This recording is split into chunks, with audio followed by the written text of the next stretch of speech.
Assalamualaikum warahmatullahi wabarakatuh. Perkenalkan, saya Siti Rahmadita Pasilia dengan NIM 9414-23042. Di video kali ini seperti biasa dibuat untuk memenuhi tugas dari Pak Bobi Rantopayu, SSI MM. Di video kali ini tugasnya yaitu tentang autokorelasi. Apa itu non-autokorelasi? Non-autokorelasi adalah kondisi di mana tidak ada hubungan yang dapat diidentifikasi antara nilai-nilai istilah kesalahan. Kemudian autokorelasi adalah korelasi antara kesalahan pengganggu pada periode T dengan kesalahan pengganggu pada periode T-1 dalam model regresi linear. Kemudian penyebab autokorelasi yaitu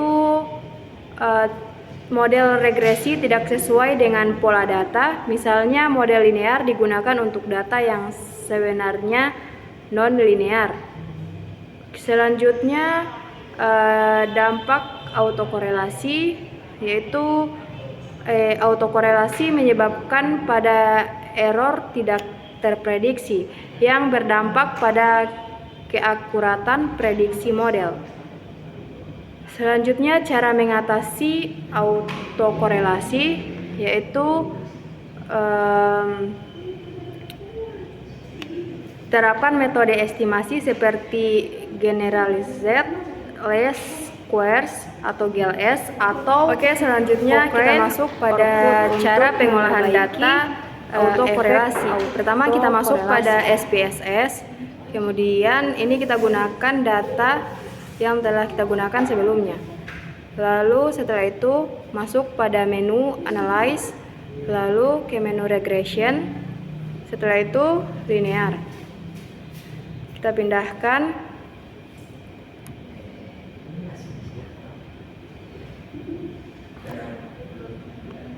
Kemudian menu statistik, Darwin-Watson kita centang, continue, lalu oke kan.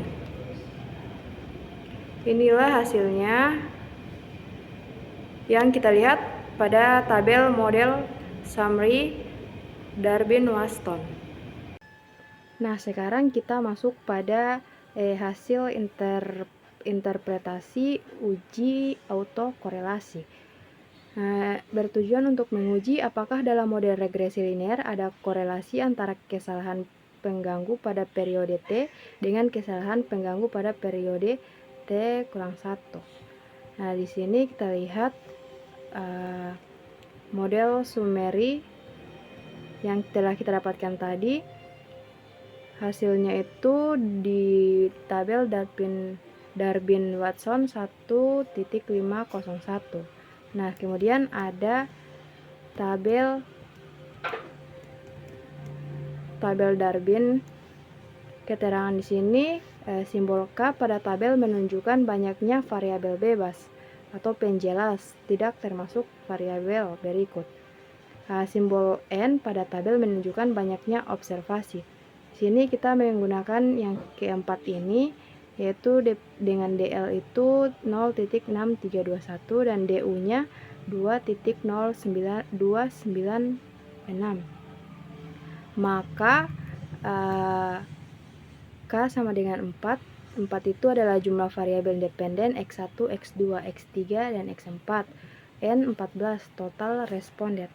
Nah, masuk pada rumusnya, DU sama dengan 2.0296 seperti yang ada pada tabel.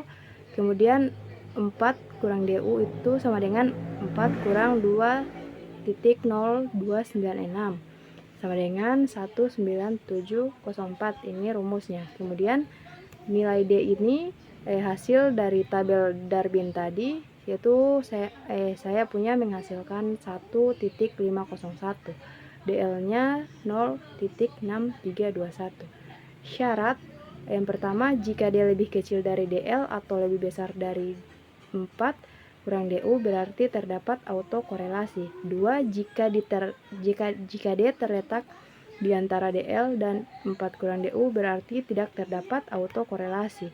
Dan yang ketiga, jika D terletak di antara DL dan DU di antara 4 kurang DU dan 4 kurang DL, maka tidak menghasilkan kesimpulan pasti.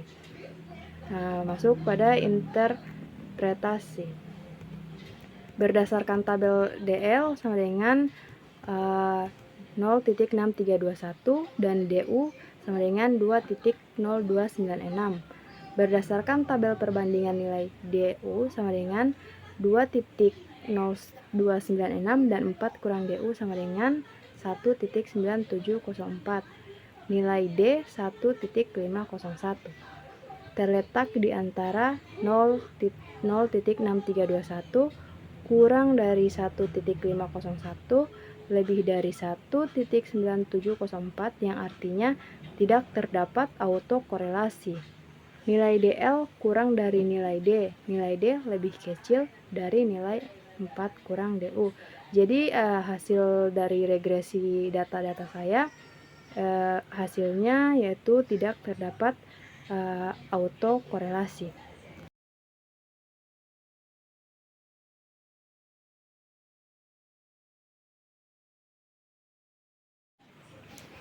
Oke, itulah hasil tugas dari saya, yaitu tentang autokorelasi dan non-autokorelasi.